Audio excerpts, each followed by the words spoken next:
Next question beta, question number 17. What is given in the question number 17?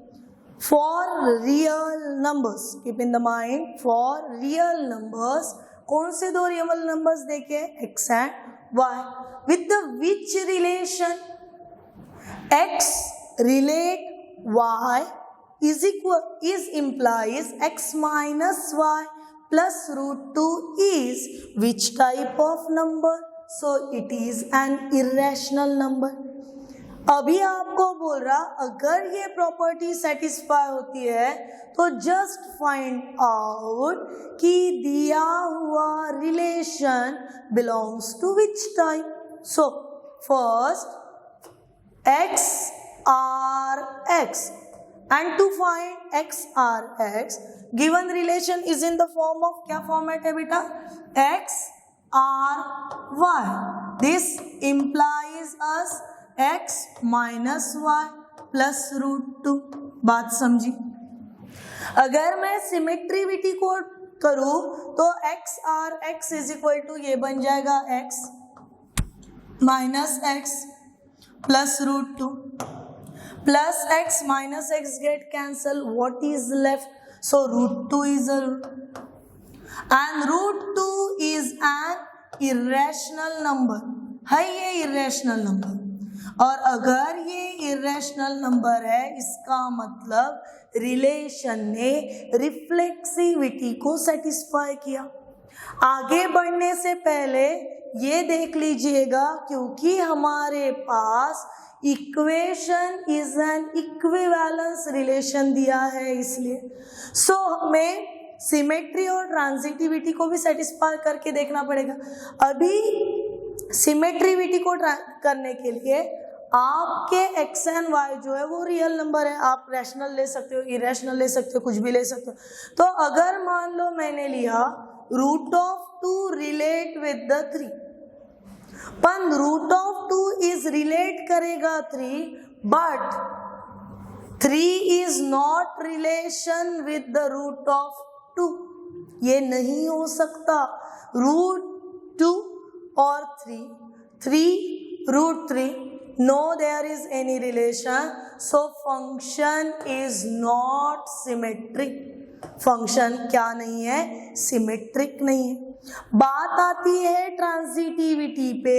Transitivity के बारे में अगर हम लोग सोचने गए बेटा तो ट्रांजिटिविटी में root 2 make the relation with 3 and 3 is a relation with 2 root of 2.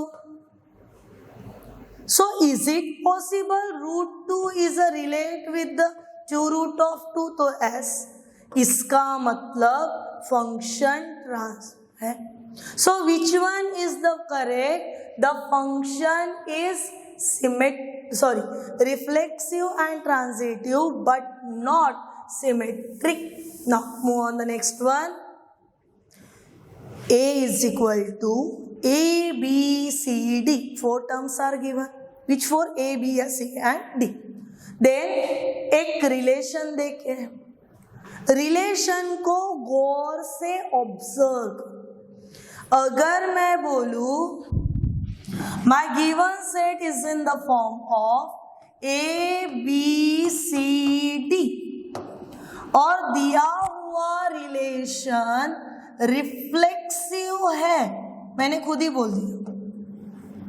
अगर मैंने बोला कि फंक्शन रिफ्लेक्सिव है इसका मतलब दिए हुए सेट में क्या क्या पेयर आने को होना, A A, B B, C C and D D. Check करो क्या ये पेयर है क्या, A A, B B, C C, D D.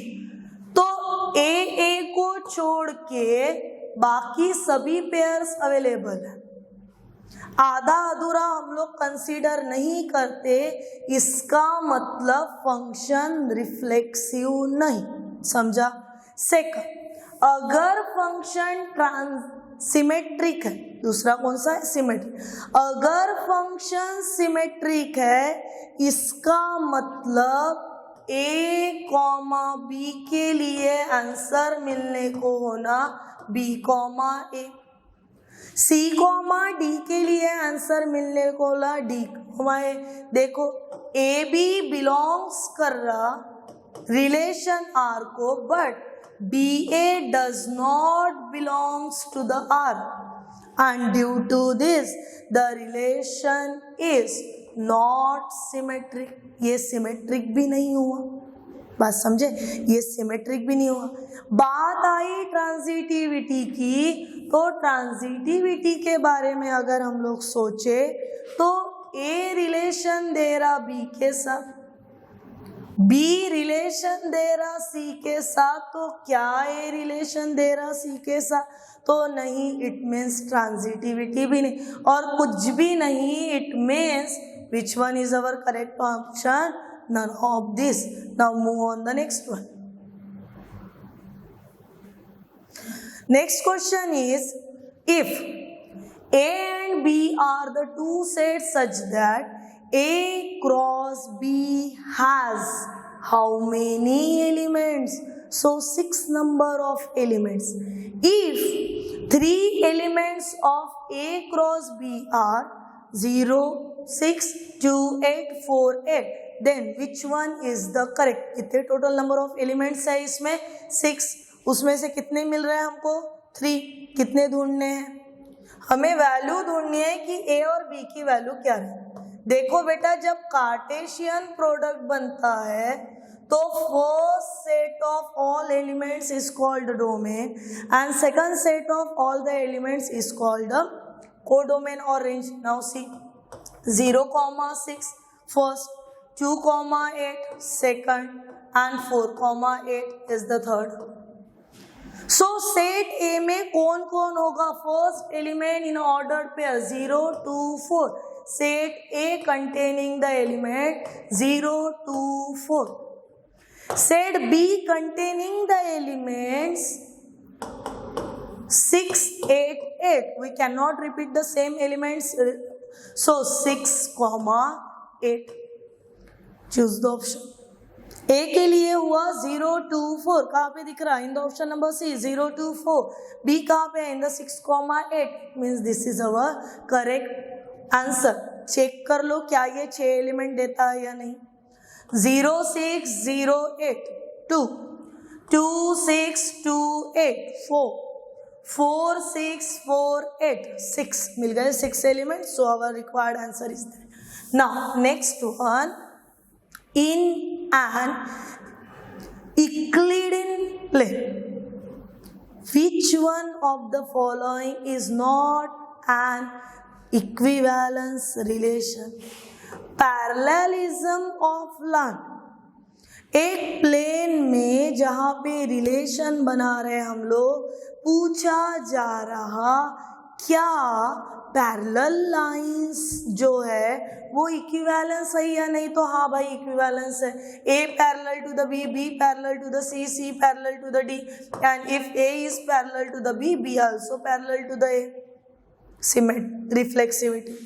A is parallel to the B, B is parallel to the C, it means C is parallel to the A is your transitivity। बन रही? And every line is a parallel to itself, it means पहला जो है वो आपका equivalence relation है। Move on the second, congruence of triangle. बचपन का सवाल, कॉन्ग्रुएंस सेम। ये देखो अभी मेरा उत्तर ढंग से नहीं बैठेगा है ना, आप लोगों के जब हम लोग बोलते हैं कॉन्ग्रुएंस है, इसका मतलब एग्जैक्ट जेरोक्स कॉपी है, ठीक है ना। अगर अच्छा ये तो बचपन से ही पढ़े, every triangle is a congruence with itself, reflexivity. If triangle A is congruence to triangle, if triangle A B C congruence with the triangle P Q R, it means triangle PQR is a congruence with triangle ABC. If triangle ABC is congruence with triangle PQR, triangle PQR is congruence with the triangle XYZ, it means ABC is congruence with the XYZ. So congruency of triangle is also an equivalent relation. When we are talking about the similarity of function, again for the similarity, if we are saying that, क्या बोलेंगे हम लोग? If we are saying ABC similar to the triangle PQR and triangle PQR is similar to the XYZ. So ABC is similar to PQR, it means PQR also similar to the ABC. If ABC is similar to the PQR, PQR is similar to the XYZ, it means ABC directly with this, it means similarity of triangle. ये भी आपका equivalence relation है. बच्चा orthogonality of line. ये क्या नाटक है? Orthogonality. Orthogonality means perpendicular line, और कोई भी लाइन खुद ही के साथ परपेंडिकुलर नहीं होती बेटा. परपेंडिकुलर बनाने के लिए दो लाइन का होना जरूरी है. मैं बोलूँ ये देखो मेरी बन गई परपेंडिकुलर लाइन. किसको परपेंडिकुलर बनाया आपने?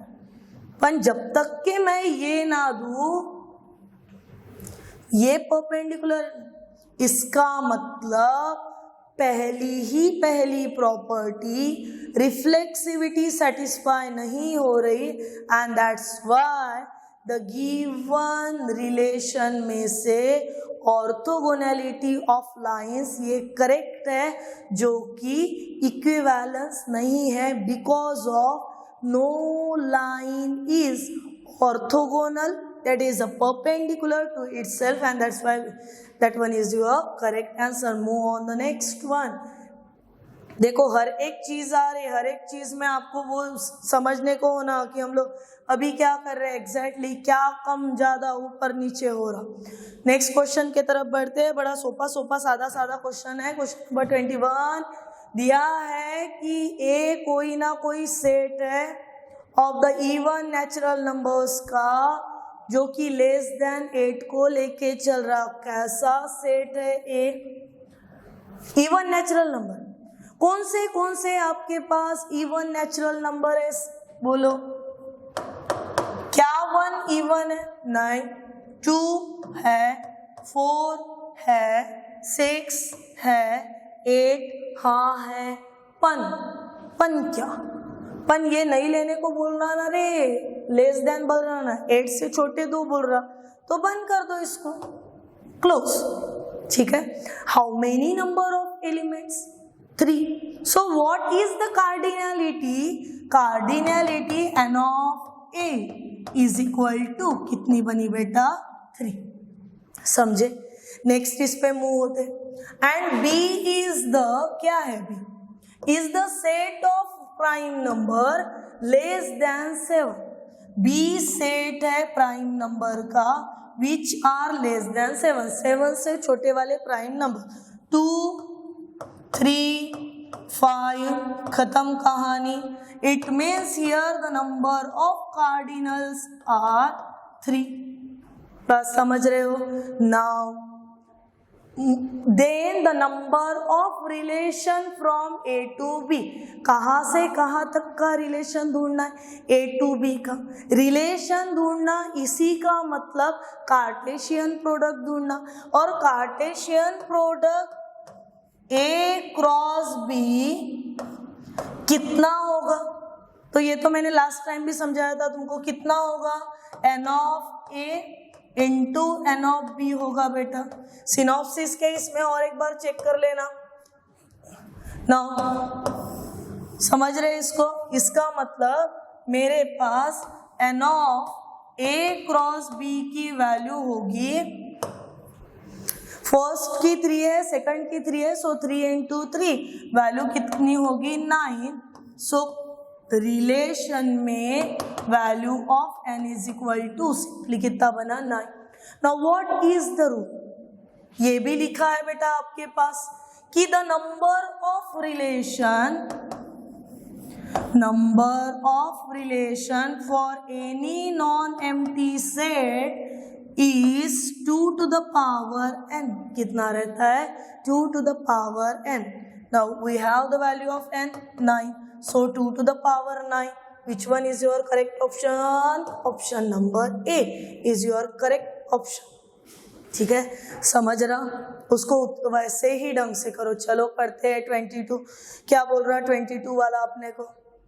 क्वेश्चन नंबर 22 अपने को बोल रहा कि दो स्टेटमेंट देके, पहला ए असरेशन और फिर उसका रीजन. चलो मजा आता है इसमें भी. If the two relations R1 and R2 are the non-empty set, और A जो है सेट A ये ट्रांजिटिव है. R1 is a sub intersection R2 is transitive. कारण ये है कि R1 यूनियन R2 ये ट्रांजिटिव है.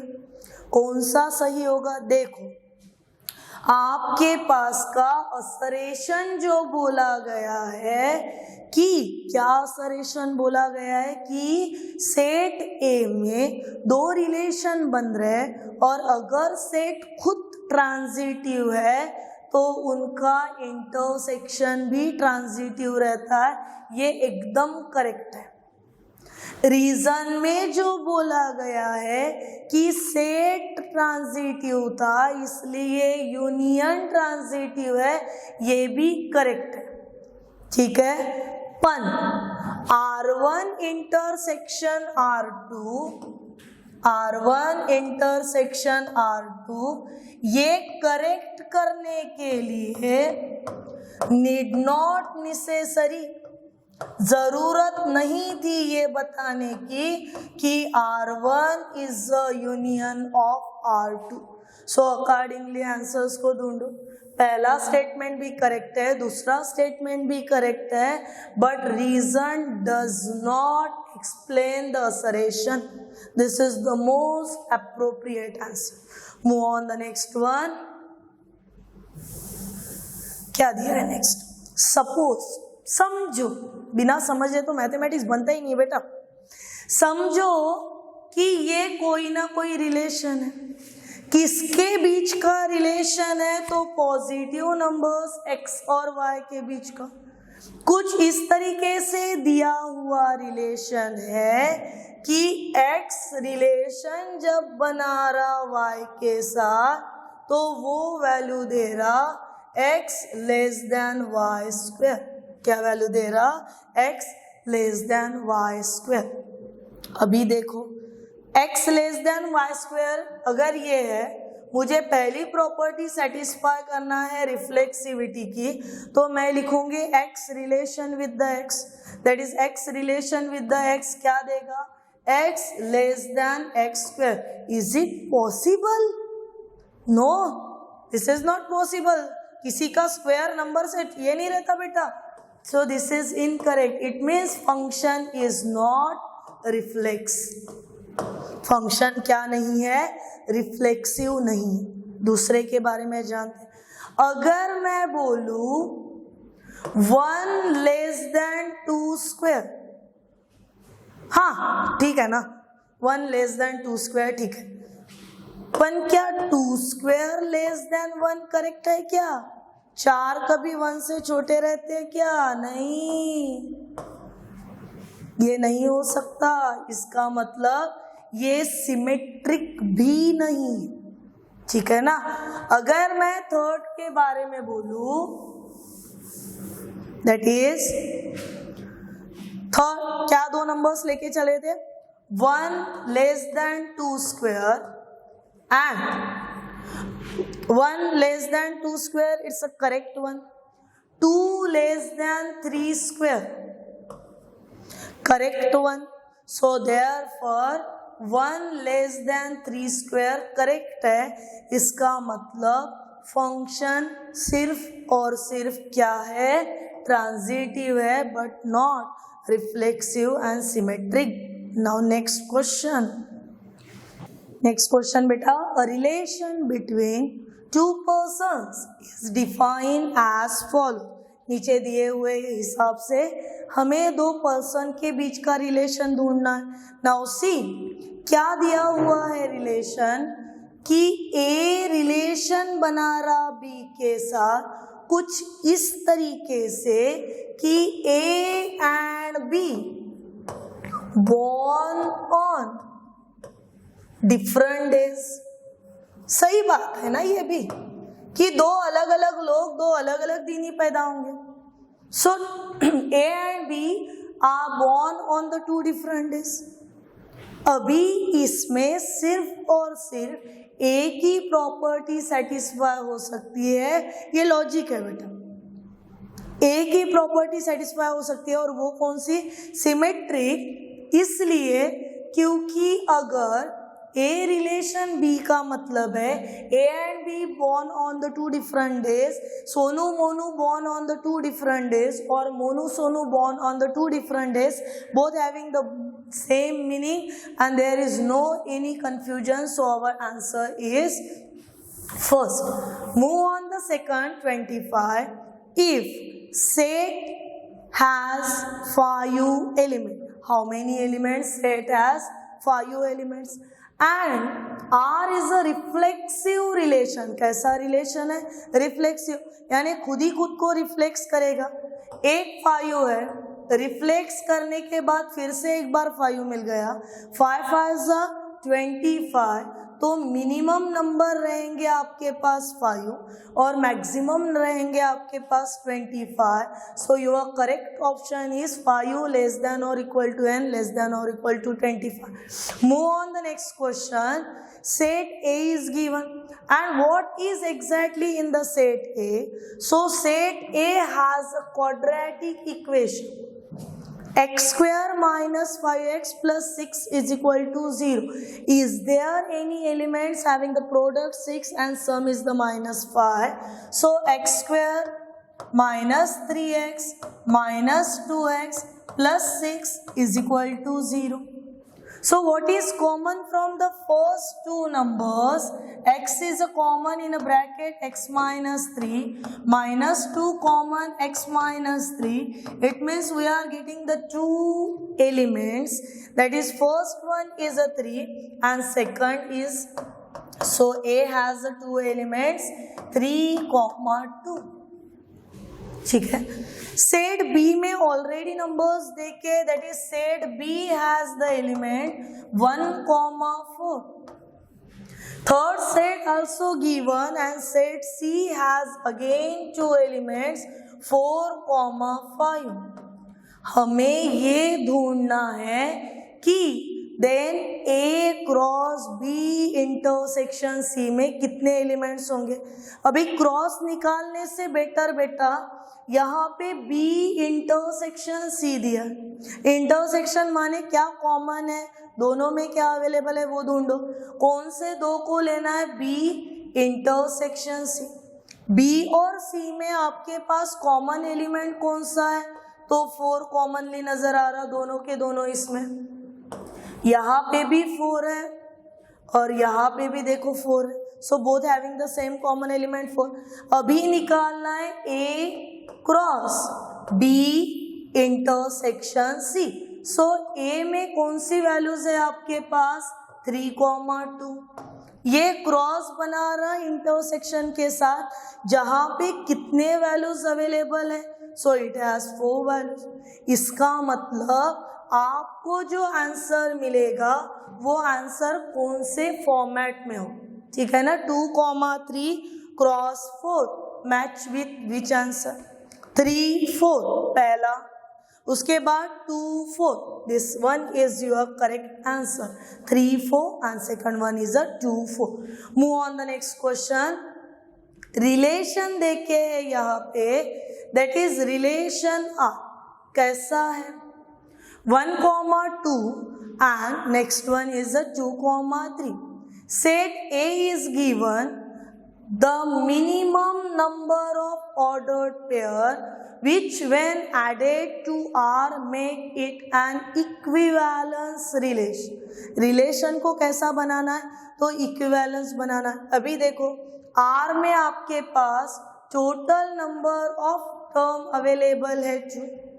Set A containing the 3 elements, so minimum number of ordered pair इसमें बना सकते हो आप, मिनिमम कितने बना सकते हो, 2 to the power 3 that is equal to 8. Move on the next question बेटा. Now set S be the set of all real numbers, A be the relation R has A R B. कुछ ऐसा देखे है, relation A relate B is equal to modulus A minus B which is less than or equal to 1. सबसे पहले function reflexive है या नहीं है वो ढूंढ लेते. सो अगर ये रिफ्लेक्सिव रहा तो A R A is equal to A minus A which is equal to 0 and less than और इक्वल टू 1. करेक्ट है फर्स्ट वन. अगर ये सिमेट्रिक है तो B R A is equal to B minus A, modulus चल रहा no matter A minus B और B minus A. It is also be written, minus को बाहर ले लिए, ब्रैकेट में रहा ए माइनस बी. पर मॉड के अंदर की टर्म जब बाहर निकलती है तो पॉजिटिव के साथ ही निकलना है, यानी ये मैच होगा इसके साथ. इट मींस सिमेट्रिक भी है और रिफ्लेक्सिव भी. रही ट्रांजिटिविटी की बात, तो ट्रांजिटिविटी के लिए आपके पास अगर नंबर देते हो 2 relate with the 1 and 1 relate with the 3 और वैल्यू निकालते हो तो आपको ये ध्यान में आएगा कि here the transitivity does not satisfy.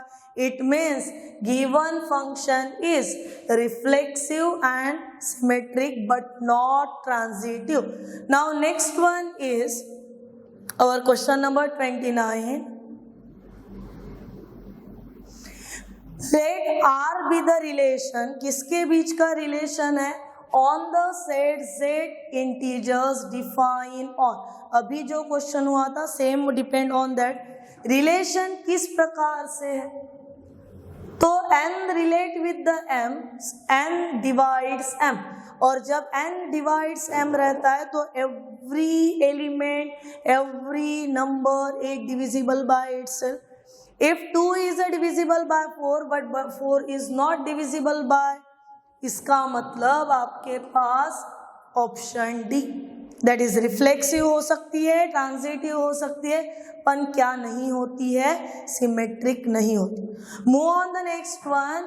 A has the element 1 2 3. R relation में कंटेन है 2 3 2 1 3 1. रिलेशन क्या क्या है वो ढूंढना है फॉर द क्वेश्चन नंबर 30. तो मूव करते हैं बेटा क्वेश्चन नंबर 30 के तरफ.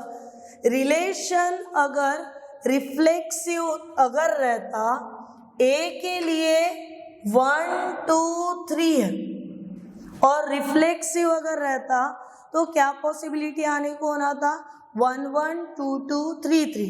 दिख रही क्या? नहीं, यानी फंक्शन यहाँ पे रिफ्लेक्सिव नहीं. सेकंड प्रॉपर्टी, क्या फंक्शन सिमेट्रिक है या नहीं है? तो सिमेट्रिक के लिए जैसे 2 3 था तो सिमेट्री में 3 2 आने को होना था. अगर 2 1 है तो सिमेट्री सेटिस्फाई अगर कर रहा तो 1 2 आने को होना. 3 1 अगर है तो सिमेट्री में क्या आने को होना था, 1 3. नहीं है, यानी सिमेट्रिक भी नहीं है. बचा सिर्फ आपका ट्रांजिटिविटी. देख लेते हैं. पहला है 2 3, देन 2 1 एंड देन 3 1. ठीक है ना. 2 relation with 3 relation with 1 and this implies, अपने आप ही इम्प्लाइज क्या हो, that is 2 relation with 3. 2 relation with 1, it means 3 and 1 is in the relation, so function is transitive. only function सिर्फ कैसा होगा, transitive. Move on the next one. Question number 31 पे थोड़ा सा ध्यान दे दो बेटा. ए है आपका 1 2 3, सेट बी है आपका 1 4 6 9. रिलेशन आर दे रहे फ्रॉम 1 to 2 कि इस तरीके से लेना है कि x is greater than y. तो रेंज में कौन कौन होगा, बात आ गई यहाँ पे रेंज की. ए में कौन, तो ए में 1 2 3 है, बी में कौन है? तो 1 4 6 9 है, 2 लेस देन 1 है, ठीक है, 2 ग्रेटर देन 1 है, 3 ग्रेटर देन 1 है। पन क्या? पन यहाँ पे उल्टा अगर चलो 1 6 9 तो वो नहीं, पन ये हो सकता 6 9 एंड 4। इसका मतलब हुआ आपके पास रेंज में सिर्फ और सिर्फ कौन रहेगा? 1। रेंज में कौन रहेगा? 1। मैं डायग्रामिक फॉर्मेट से अगर बताऊं तो 1 2 3, यहाँ पे सिर्फ 1, तो 3 less than 3 greater than 1, 2 greater than 1, 1 4 6 9, 9 greater than 1, 6 greater than 1, 4 greater than 1, 1 is equal to 1, which is satisfied by only one number. Now question number 32 and 33 keep as it is because same similar questions we had already solved. So these two are your homework और साथ ही साथ take a screenshot of this. आप साथ ही साथ और एक काम करोगे, you can solve these questions also. Question number 34 से लेके 37 तक, these all questions are also your homework because already we are solving same pattern questions in a previous sum slide. So ये question solve करो. In the next video हम लोग देखेंगे about the function.